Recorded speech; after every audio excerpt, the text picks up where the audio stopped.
My name is Matipa, and I'm doing my PhD in geography here at 𝘨𝘮𝘊. My PhD research is interested in using history as a subject in Zimbabwean secondary schools to understand the legacies of colonialism and how they impact identity, but also how students grapple with that legacy of colonialism and also grapple with where the Zimbabwean state is today and how they understand themselves in that place, as well as the general staff and teachers in these schools and how their experiences of education can comment on nationalism in Zimbabwe and other post-colonial societies. So fieldwork was definitely the most exciting part of my PhD.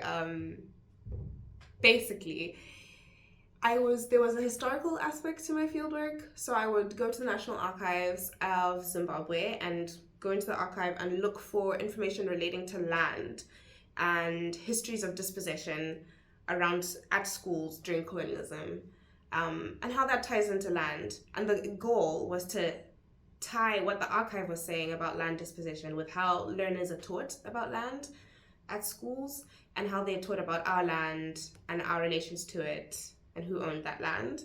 So that archival aspect of my research was complemented by ethnographic work at a school that I was working at.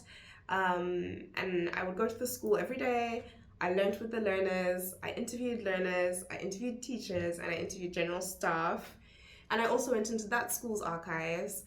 In a nutshell, in a very summary way, that is what my fieldwork consisted of. Going to the archives and going to the school, but doing a lot of different things at both of these sites to create the project that I'm now writing. So I am grateful to have received a grant from college which allowed me to do my fieldwork.